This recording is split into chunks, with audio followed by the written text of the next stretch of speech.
আজ 23 জুন 2025। দৈনিক যুগান্তরের প্রধান শিরোনাম: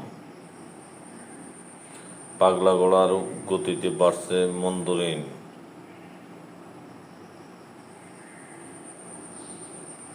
IMF ঋণের 2 কিস্তির ছাড়ের অনুমোদন আজ।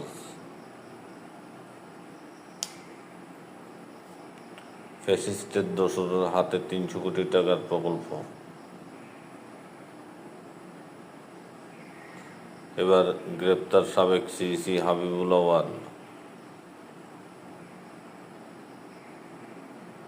কৃষিখাতে বরাদ্দ বাড়ানোর দাবি কৃষক মজুর সংহতির। হাত ধোয়াতেই বছরে ব্যবহার মাথাপিছু 31,000 লিটার পানি। রামপুরা সাব স্টেশন ত্রুটি, রাজধানীর অনেক এলাকা অন্ধকারে।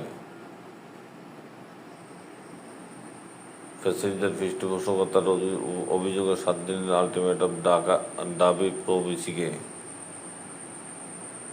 চীন সফরে কি নিয়ে আলোচনা হবে জানালেন ফখরুল। এবার ইসরায়েলের গোপন বায়ো ওয়েগন বানানোর কারখানা উড়িয়ে দিল ইরান।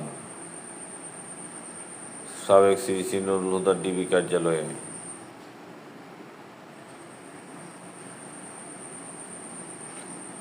ড্রোন তেলের বাজারে আগুন, যুক্তরাষ্ট্রের শেয়ার বাজারে ধসের ইঙ্গিত। কূটনীতি ধ্বংস করেছে যুক্তরাষ্ট্র, ভয়াবহ পরিণতি হতে পারে।